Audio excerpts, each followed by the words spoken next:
ভাৰতী ডাঙৰীয়ানী এই নিৰ্বাচনী সভাত উপস্থিত থকা অসম গণ পৰিষদ শৰ্মা ডাঙৰীয়া, জিলাৰ সভাপতি সম্পাদককে ধৰি উপস্থিত বিষয়ববীয়াসকল, নিৰ্বাচনী কোষৰ আহ্বায়ক, ৰাজ্যিক কাৰ্যনিৰ্বাহক সদস্য শ্ৰদ্ধেয় দেৱ শইকীয়া ডাঙৰীয়া, ভাৰতী বাইদেউ, আমি সকলোৰে হৈ বিহুৰ এই যুঁজ তুংগত উঠিব। নিৰ্বাচনী প্ৰচাৰৰ বাবে আজি এই সভাখনত এই সমষ্টিৰ উদ্যোক্তাসকলক জনাইছে যে ৰাইজে যাতে এই কথাটো যাতে তেখেতক দুখ নধৰে। মই অসম গণ পৰিষদ আঞ্চলিক ৰাজনৈতিক দল আৰু সৰ্বভাৰতীয় ৰাজনৈতিক দল ভাৰতীয় জনতা পাৰ্টিৰ এই আমি এটা কথা আপোনালোকক নিবেদন জনাব খুজিছো যে বৰ্তমান যিখন চৰকাৰ, এই চৰকাৰৰ আমোলত ৰাজ্যখনত আইন শৃংখলাৰ পৰিস্থিতিকে ধৰি যিহেতুকে চৰকাৰটো সম্পূৰ্ণভাৱে ব্যৰ্থ হৈছে, এই মৌলিক কথা ভিত্তি কৰি এই চৰকাৰটোৰ যে আমি ভোটদান কৰিলে দেখিবলৈ পাম। আজি এই চৰকাৰৰ আমোলত দৈনন্দিন মানুহৰ উদ্যমী হল, সেইখিনি নিমখ যিয়ে নহওক কোনো এটা বস্তুৰ দাম বঢ়া নাই, কিন্তু বৰং ইয়াৰ আন্তঃৰাষ্ট্ৰীয় সীমাৰ সমস্যা, এই যিবোৰ মূল সমস্যা এই চৰকাৰে কোনোদিনেই সমাধানৰ কোনো যথেষ্ট ভোটৰ ক্ষেত্ৰত সজাগ বুলি আমি ভাবিছো, সচেতন বুলি ভাবিছো। জৰিয়তে হৈ যাতে ভোটদান কৰি ভাৰতৰ কংগ্ৰেছৰ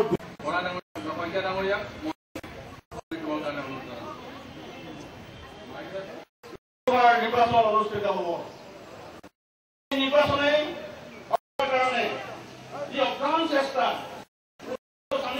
কৰি আছে,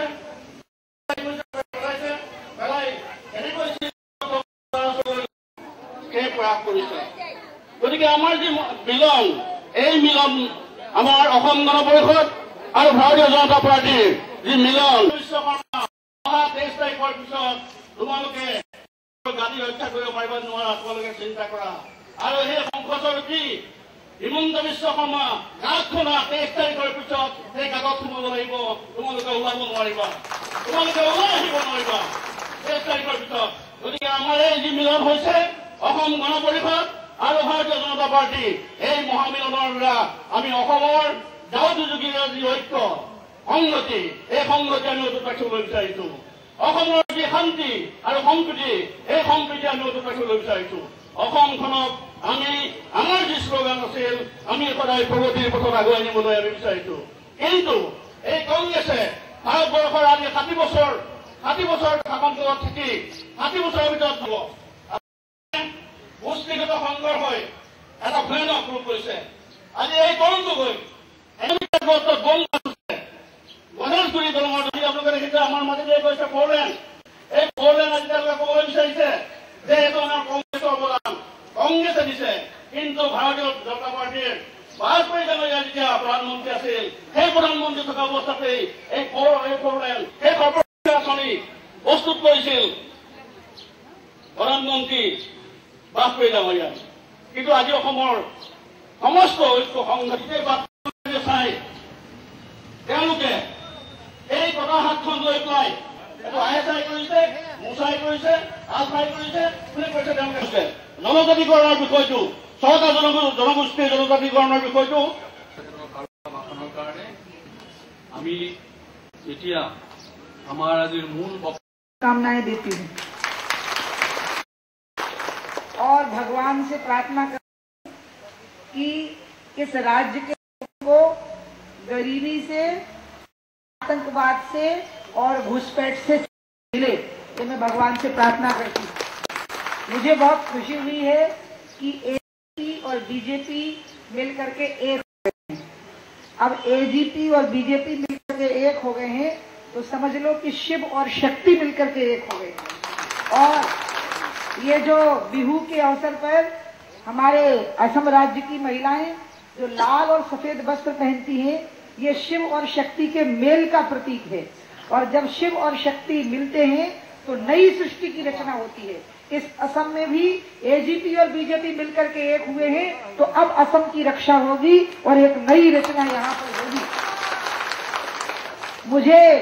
मैं मुख्यमंत्री थी, लेकिन एक केस मेरे ऊपर बनाया था कांग्रेस ने तिरंगा झंडा को फहराने का। बहुत दूर कर्नाटक राज्य में एक मैदान था, हुबली नाम के एक शहर में, वहां पर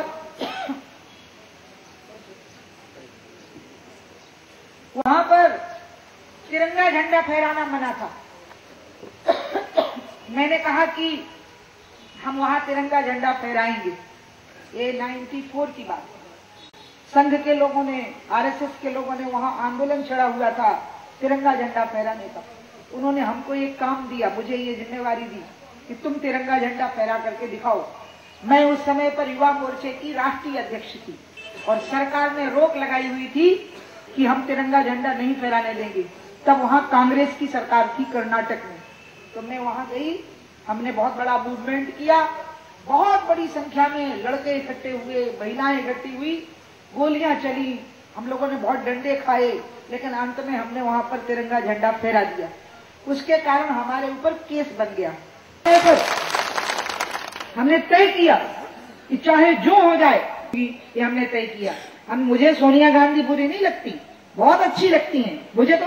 और मैंने उस समय भी सलाह दी कि आप बहुत अच्छी हो, एक अच्छी महिला हो, लेकिन अगर आपको भारत का प्रधानमंत्री बनना है तो आपको भारत की माता की कोख से जन्म लेना पड़ेगा, उसके अलावा आप भारत का प्रधानमंत्री नहीं बन सकते।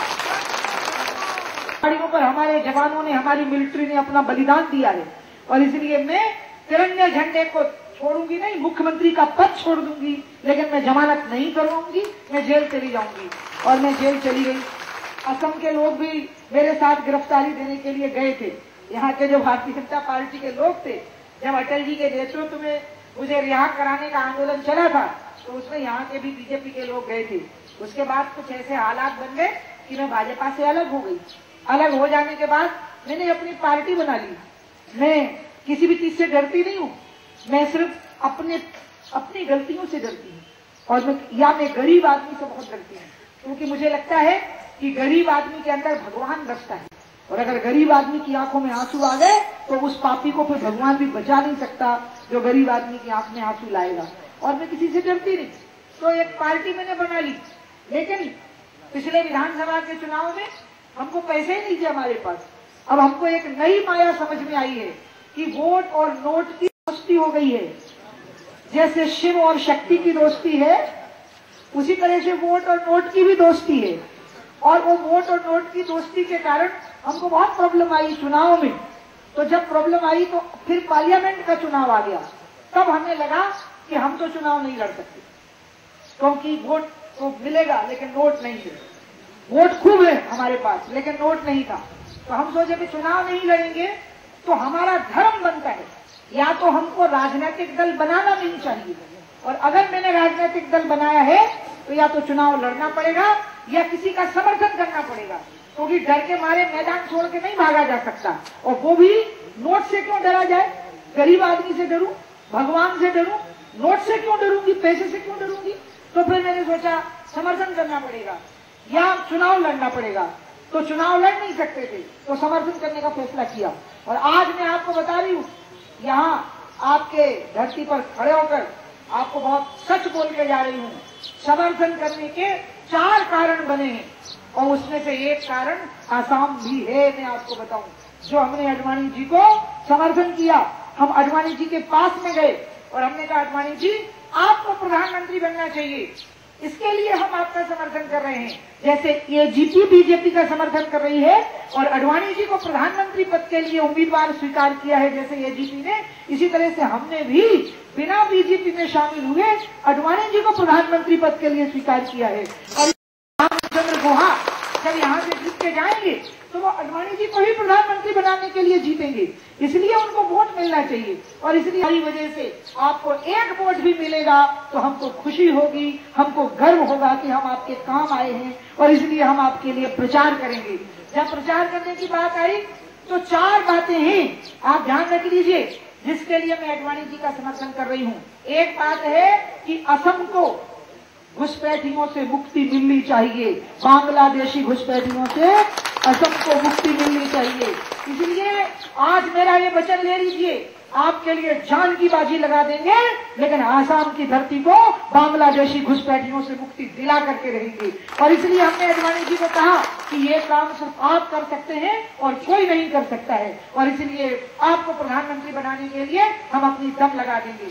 दूसरी बात हमने कही, राम की जन्मभूमि पर मंदिर बनना चाहिए और इसलिए हम आपका समर्थन करते हैं। तीसरी बात मैंने कही कि राम सेतु को नहीं तोड़ना चाहिए। सीता जी की मर्यादा की रक्षा के लिए जो राम सेतु बना था, जिसके ऊपर से चल करके वानर सेना गई थी, वो राम सेतु आज समुद्र के नीचे मिल गया है, उसके सबूत मिल गए हैं। और केंद्र की सरकार राम सेतु को तोड़वाना चाहती है, वो राम सेतु नहीं टूटना चाहिए। ये तीसरी प्रॉमिस हमने आडवाणी जी से मांगी है। और चौथी हमने मांगी है कि गरीब आदमी के लिए रोटी और रोजगार की व्यवस्था के लिए जो SEZ का कॉन्सेप्ट है उसकी फिर से ड्राफ्टिंग होनी चाहिए। जो नई अर्थ नीति ने जो स्पेशल इकोनॉमिक जोन बनाए हैं, वो स्पेशल इकोनॉमिक जोन विदेशी कंपनियों को फायदा पहुंचा रहे हैं, वो स्पेशल इकोनॉमिक जोन बड़ी प्राइवेट कंपनियों को फायदा पहुंचा रहे हैं। जबकि स्पेशल इकोनॉमिक जोन अगर होना चाहिए तो गरीब आदमी को रोटी और रोजगार में रिलैक्सेशन देने के लिए होने चाहिए। और इसलिए हमने कहा ये 4 बातें हैं, तो जो 4 बात लगा दूंगी, लेकिन आपको बांग्लादेशी घुसपैठियों से इस धरती को मुक्ति दिला करके ही रहूंगी। क्योंकि एक बात ध्यान रखिएगा, असम पर अगर खतरा है तो पूरे भारत पर खतरा है। अगर असम ठीक रहेगा तो भारत ठीक रहेगा, और अगर असम ठीक नहीं रहेगा तो भारत भी ठीक नहीं रहेगा। अगर भारत को बचाना है तो इस राज्य को बचाना पड़ेगा। अगर भारत को बचाना है तो, क्योंकि आज घुसपैठियों के हाथ सब तरफ फैल गए हैं, पूरे भारत में फैल गए हैं। आतंकवाद जिसके आप शिकार हो गए हैं यहाँ पर सब जगह पर। जब मैं मिलिट्री और पुलिस को देखती हूँ मुझे दुख होता है, इससे आपकी जिंदगी का अमन चैन गया है। कितने लोगों के बलिदान गए हैं, कितने ईमानदार बहादुर पुलिसकर्मी और मिलिट्री के पुलिस के लिए गरीब आदमी को। अभी मुझे बता रहे थे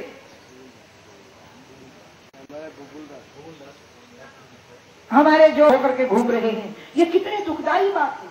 अनएम्प्लॉयमेंट कितनी बड़ी समस्या है पूरे देश की, लेकिन इस राज्य की तो ये बहुत बड़ी समस्या है। अमीर और गरीब के बीच में यहाँ बहुत बड़ा अंतर है। मैं तो अपनी अकल से डिसीजन नहीं कर सकता हूँ, मुझको सोनिया गांधी से पूछना पड़ेगा। पर फोन लगाएंगे, हेलो मैडम बताइए, उमा भारती आई है और कह रही है कि राम मंदिर बनाओ तो क्या करना। और अगर सोनिया गांधी ने कहा कोई मंदिर वंदिर नहीं चलेगा, वहां पर तो हम चर्च बनाएंगे, तो फिर क्या होगा आप मुझे बताइए। और इसी प्रकार से आप मुझे बताइए, अगर मैंने मनमोहन सिंह को कहा कि राम सेतु नहीं टूटना चाहिए, तो मनमोहन सिंह कहेंगे नहीं, हमारे आर्कोलॉजिकल सर्वे ऑफ इंडिया तो कह रहा है कि वहां कोई राम सेतु था ही नहीं, राम हुए ही नहीं। यही कहा ना यूपीए की सरकार ने कि राम सेतु था ही नहीं, राम हुए ही नहीं। तो फिर मैं मनमोहन सिंह से पूछूंगी फिर कौन हुआ, तो वो कहेंगे सतयुग में जवाहरलाल नेहरू हुए, फिर त्रेता में इंदिरा गांधी हुई, फिर द्वापर में राजीव गांधी हुए, और अब कलयुग में सोनिया और प्रियंका का अवतार हो गया, और इसके साथ चारों युगों की कहानी खत्म हो गई। तो ना वो राम सेतु की बात कर पाएंगे, ना वो राम मंदिर की बात कर पाएंगे। फिर मैं उनको कहूंगी आप बांग्लादेशी घुसपैठियों को हटाइए, तो वो कहेंगे बांग्लादेशी घुसपैठिए तो हमको वोट देते हैं, हम उनको नहीं हटा सकते हैं, क्योंकि उनके वोट से हमारे विधायक बनेंगे, हमारे MP बनेंगे, वो हमें वोट देने लगे हैं। और हम आतंकवादियों का भी सामना नहीं कर सकते हैं, क्योंकि मैं मंच के ऊपर दावे के साथ कहती हूँ कि असम की कांग्रेस की पार्टी के कई नेता आतंकवादियों के साथ मेल मुलाकात करके रहे हैं, और उन लोगों ने चुनाव जीते हैं उनके सहारे।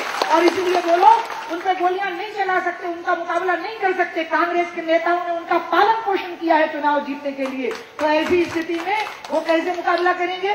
तो मुझे बताइए फिर कौन प्रधानमंत्री बनना चाहिए जो किसी बात का जवाब ना दे सके, क्या वो बनना चाहिए। मैं लालू यादव को कहूंगी कि आप राम मंदिर बनाइए, वो कहेंगे नहीं मैं वहां पर रोलर चलाऊंगा। अगर मैं मुलायम सिंह को कहूंगी कि आप राम मंदिर बनाइए, तो वो कहेंगे नहीं मैं तो वहां बाबरी मस्जिद बनाऊंगा। और मैं कहूंगी घुसपैठियों को असम से हटाइए, वो कहेंगे उनको कैसे हटा सकता हूँ। वो तो मेरी सरकार के दामाद हैं, वो जब आएंगे तो हमारे को वोट देंगे, सरकार देंगी, उनको हम नहीं हटा सकते। तो फिर आप मुझे बताइए ना कौन है जो जिसके साथ हम बैठेंगे और हम देश को बचाने की बात करेंगे, आपको बचाने की बात करेंगे। सिर्फ आडवाणी जी एकमात्र इस देश के नेता हैं जिसके साथ हम बैठ करके ये बातें करेंगे, हम उनको ये बात कहेंगे और वो हमारे बात को मानेंगे, ये मुझे विश्वास है। और इसलिए मैं आप सबको यहाँ पर मुझे इतनी खुशी हुई जब मैंने सुना कि एजीपी और बीजेपी का समझौता हो गया है। आप यकीन मानिए मुझे बहुत खुशी हुई, क्योंकि एजीपी का एक इतिहास है। ये लोग लड़े हैं, इनने आंदोलन किया है, इनने तपस्या की है, इनने बलिदान दिए हैं, इनने संघर्ष किया है और उसके दम पर इन्होंने वो पार्टी खड़ी की है।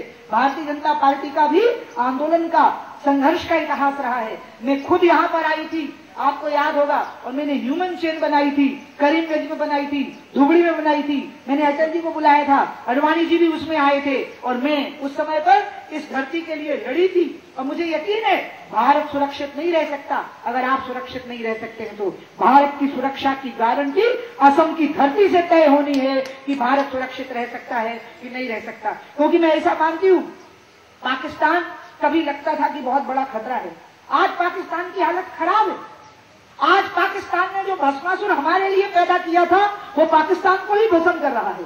जो आतंकवाद कभी पाकिस्तान ने हमारे लिए पैदा किया था आज वो पाकिस्तान को खत्म कर रहा है। और कभी ऐसी भी तो बता सकती है जब पाकिस्तान हमारे सामने शरण मांगे हमारी और हमें कहे कि हमें बचाओ, वो स्थिति भी आ सकती है। इसलिए आज पाकिस्तान तो स्वयं संकट में है।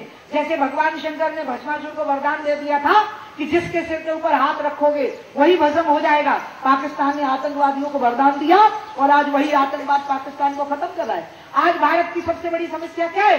भारत की सबसे बड़ी समस्या बेरोजगारी। और उस बेरोजगारी में बढ़ावा कहां से मिल रहा है? घुसपैठियों से, बांग्लादेशी घुसपैठियों से भारत की बेरोजगारी को बढ़ावा मिल रहा है। यहाँ पूर्वोत्तर राज्यों की बेरोजगारी को बांग्लादेशी घुसपैठियोयों के कारण बढ़ावा मिल रहा है। मैं मानती हूँ कि वो गरीब हैं, उनको रोटी चाहिए, उनको दवाई चाहिए। मैं अडवाणी जी को कहूंगी जब वो प्रधानमंत्री बनेंगे कि अडवाणी जी, बांग्लादेश में अगर गरीबी है तो वहाँ गेहूं भेज दो, अगर बांग्लादेश में गरीबी है तो वहाँ चावल भेज दो, अगर बांग्लादेश के लोगों को दवाई नहीं मिलती तो वहाँ दवाई भेज दो। लेकिन एक भी बांग्लादेशी घुसपैठिया भारत की धरती पर नहीं रह सकता है। यहाँ रहने की जरूरत नहीं है, उनको खिलाना पिलाना है तो वहीं बिठा करके उनको खिलाओ पिलाओ। और इसलिए ऐसी स्थितियों में एक बहुत बड़ा संघर्ष है जो इस धरती पर लड़ा जाना है। और मैं बड़े मन से आपके बीच में बात करने के लिए आई हूँ। आज ही मैं भाजपा के नेताओं को कह रही थी कि चुनाव खत्म होने के बाद महापुरुष शंकर देव की जन्मभूमि से कर्म भूमि तक मैं अनुप्रवेशकारियों के विरुद्ध पदयात्रा करना चाहती हूँ। और उसमें मैं चुनाव के बाद भाजपा के लोगों का सहयोग मांगूंगी, क्योंकि मैं मन से मानती हूँ, मैं दिल से इस बात को मानती हूँ कि असम की धरती पर अगर गरीबी रहेगी तो पूरे देश में गरीबी रहेगी। इस धरती पर घुसपैठ रहेगी, आतंकवाद रहेगा तो पूरे देश में समस्या खड़ी होगी। यहाँ के ये पूरब की दिशा में बैठे हुए लोग हैं। पूर्वोत्तर ईशान कौन होता है? ये भारत का ईशान कौन है? यहाँ ईश्वर बैठा हुआ है। आप सब हमारे ईश्वर हो। अगर आपको रोटी नहीं मिलेगी तो हम भोजन करेंगे तो पाप लगेगा, आपको पानी नहीं मिलेगा और हम पानी पिएंगे तो हमें पाप लगेगा, आप घर में सुख से नहीं सो पाओगे और हम सुख से सोएंगे तो हमें पाप लगेगा। भारत के वास्तु देवता के आप ईश्वर हो, आप ईशान कोण में बैठे हुए हो, आप पूर्वोत्तर में बैठे हुए हो। इसलिए हम आपकी वंदना करते हैं, आपकी प्रार्थना करते हैं, आपकी पूजा करते हैं। आपका आशीर्वाद मिलेगा तो पूरा देश सुखी रहेगा, और अगर आपकी सांस निकलेगी तो पूरा देश दुखी रहेगा, ये हमको मालूम है। इसलिए पहले हमें आपकी पूजा करनी, पहले जोत हमको यहाँ जलानी, पहले गरीबी हमको यहाँ मिटानी, पहले इस राज्य की धरती को हमें सुरक्षित करना, तो हमारे देश की धरती भी सुरक्षित रहेगी। रामचंद्र गुहा चुनाव जीतते जाएंगे तो कमल का बटन दबाएंगे, और वो कमल का बटन दबाएंगे, आप कमल का बटन दबाएंगे तो वो जीत के जाएंगे। और जब वो पार्लियामेंट में जाएंगे तो वहां भी एक बटन होगा, ये ध्यान रखिएगा। बटन के पीछे बटन है। जब आप यहाँ बटन दबाओगे ना कमल का, तो वहाँ बटन दबेगा रामचंद्र गुहा का। पार्लियामेंट के अंदर पूछा जाएगा, बोलो किसको प्रधानमंत्री बनाना है। अब इसलिए जब आप कमल का बटन दबाने जाओ तो ध्यान रख लेना चेहरे, अडवाणी जी का, मनमोहन सिंह का, लालू यादव का, मुलायम सिंह का, मायावती का, इन सब चेहरों को ध्यान में रखना जब आप बटन दबाओ। और इसलिए ध्यान रखना कि जब आप बटन दबा रहे हो तो खाली बटन नहीं दबा रहे हो, वहां उस नेता को आप शक्ति प्रदान कर रहे हो, बल प्रदान कर रहे हो। तो बोलो आज अगर इस देश को शक्ति प्रदान करना है तो कौन व्यक्ति है जो देश को बलवान बनाएगा? उसी व्यक्ति को बलवान बनाना है और वो व्यक्ति सिर्फ अडवाणी जी हैं और कोई वो व्यक्ति आज के हालात में नहीं हो सकता।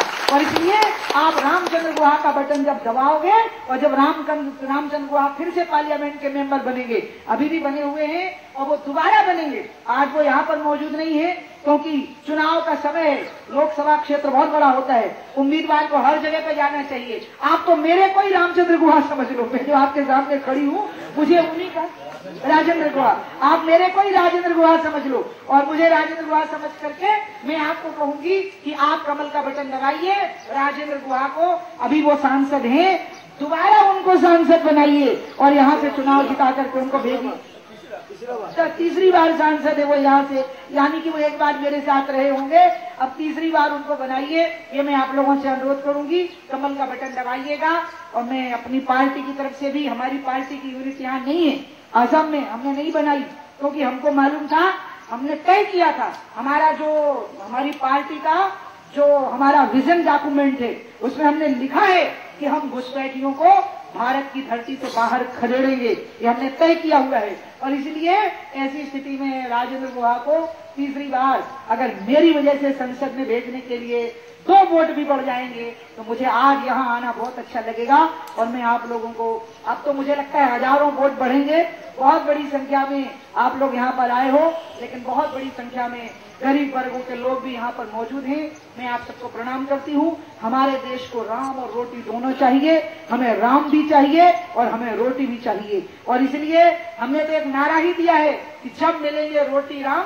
तभी बनेंगे पूरे काम तभी बनेंगे जब राम भी मिलेंगे और रोटी भी मिलेगी। राम हमारी इज्जत है और रोटी हमारी जरूरत है, हमें जरूरत भी पूरी करनी है और हमें इज्जत के साथ में जीने का अधिकार भी चाहिए। और इसलिए मैं आप सबको बहुत बहुत प्रणाम करती हूँ और राजेंद्र गुहा को चुनाव जिताकर पार्लियामेंट में तीसरी बार बिठाने के लिए राम मंदिर के निर्माण का रास्ता निकालिए, राम सेतु को बचाइए और गरीब आदमी के लिए रोटी और रोजगार का इंतजाम कर दीजिए, क्योंकि इतना पैसा है। रोटी और रोजगार लाने के लिए गरीब लोगों के लिए कहीं ऊपर से चंद्रमा से पैसा लाने की जरूरत नहीं है, बहुत पैसा है। आपको पता है राजीव गांधी कहा करते थे कि मैं 100 रुपया दिल्ली से भेजता हूँ और 15 रुपया वो गांव तक पहुँचता है, 85 रुपया गायब हो जाता है। राजीव गांधी ढूंढ रहे थे कौन गायब करता है, वो नहीं ढूंढ पाए, लेकिन मैंने ढूंढा। जब मैं मिनिस्टर थी तब मुझे पता लगा, जब मैं चीफ मिनिस्टर थी, मैं केंद्र में भी कैबिनेट मिनिस्टर रही हूँ अटल जी के साथ। मेरे कपड़े देख करके तो मैं बाबा जी लगती हूँ लोग मानते नहीं है कि मैं चीफ मिनिस्टर रही होंगी या मैं सेंटर में कैबिनेट मिनिस्टर रही होंगी। सेंटर का कैबिनेट मिनिस्टर तो चीफ मिनिस्टर से बड़ा होता है। उस समय में मैंने इस चीज को देखा कि कमी कहाँ पर है, गड़बड़ कहाँ पर है। मैं आपको बताऊं, महिलाओं के दवाई के नाम पर पैसे की कमी नहीं है, बच्चों को पढ़ाई और भोजन के नाम पर पैसे की कमी नहीं है, गरीब आदमी के लिए रोटी और रोजगार के लिए पैसे की कमी नहीं है, सड़क बिजली और पानी के लिए पैसे की कमी नहीं है। बहुत पैसा है, करोड़ों हजारों करोड़ों अरबों रुपया है आपके नाम पर। नॉर्थ ईस्ट के नाम पर इतना पैसा, मेरी तो आंखें फट गई। इतना पैसा वहां रखा हुआ है लेकिन आप तक नहीं पहुंचता। बीच में बड़े बड़े अजगर बैठे हुए हैं। अजगर को क्या बोलते हैं? अजगर। चलो ये एक बात अच्छी हो गई कि आप समझ गए। बड़े बड़े अजगर बैठे हुए हैं, ये अजगर खा जाते हैं, आप तक पहुंचता नहीं है। इसलिए कोई बड़ा चमत्कार करने की जरूरत नहीं है, क्योंकि चमत्कार है, पैसा है, खाली ईमानदारी से उस पैसे की रखवाली करने की जरूरत है कि 100 रुपया दिल्ली से चले और आपके पेट तक, आपकी जेब तक, आपके स्कूल तक, आपके अस्पताल तक, आपके रोड तक वो पैसा पहुंचे। और इसके लिए बहुत ईमानदार नेता की जरूरत है। और मैं आपको कह सकती हूँ कि अडवाणी के मुकाबले भारत की राजनीति में आप कोई बता दीजिए मुझे कि अडवाणी से ज्यादा ईमानदार कोई हो सकता है। ऐसी बेदाग छवि के व्यक्ति को हम प्रधानमंत्री बनाएंगे तो हमें गर्व होगा। निडर और बेदाग, मैं मनमोहन सिंह पर कोई आरोप नहीं लगाऊंगी, लेकिन मैं मनमोहन सिंह से एक सवाल जरूर करूंगी कि हमारे देश की मिलिट्री देखो कितनी बहादुर है, हमारे देश की पुलिस देखो कितनी बहादुर है, और तुम खुद को देखो कि तुम्हारा क्या हाल है। अफजल गुरु को अभी तक फांसी नहीं लग पाई, लेकिन हमारे कमांडो बंबई के उस होटल के अंदर उतरे और बोलो मार गिराया कि नहीं मार गिराया उन आतंकवादियों को, तुम एक को नहीं फांसी दे पाए। और हमारी मिलिट्री ने उनको मार गिराया, अपनी जान का खेल से मार गिराया। यानी हमारे देश में ना रोजगार की कमी है, हमारे देश में ना पैसे की कमी है, न हमारे देश में बहादुरी की कमी है, खाली हमारे देश में बड़ा जिगर रखने वाले नेताओं की कमी है। और वो जिगर मैंने आडवाणी जी का देखा है कि वो ईमानदार भी है और वो बड़ा जिगर रखने वाले नेता भी हैं।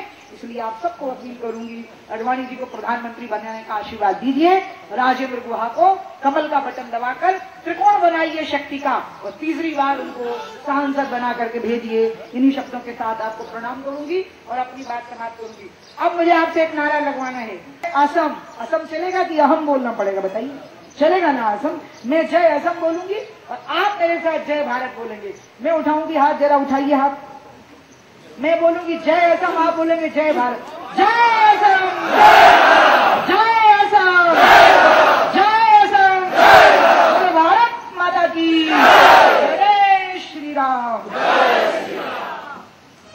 प्राय अंत হৈছে, এতিয়া আছে সভাপতি মন্তব্য, কিন্তু চৰকাৰ বদলিব লাগে আদৱানীজীৰ নেতৃত্বত। लगता तो आपको ज्यादा है, लेकिन मैं मीडिया वाले ज्यादा अच्छा से, लेकिन मैं अपनी तरफ से, हमारी तरफ से कोई कसर नहीं छूटेगी और मुझे यकीन है कि एनडीए की सरकार बनेगी, आडवाणी जी प्रधानमंत्री बनेंगे। ऐसा कांग्रेस वाले कहते हैं कि after Manmohan Singh Rahul Gandhi will be the next prime minister of India. इसका मतलब उन्होंने मान लिया कि मनमोहन सिंह जीवित नहीं है। मैं अभी मनमोहन सिंह को जिंदा मानती हूँ। मैं कांग्रेस के लोगों को याद दिलाऊंगी कि अभी मनमोहन सिंह जीवित हैं।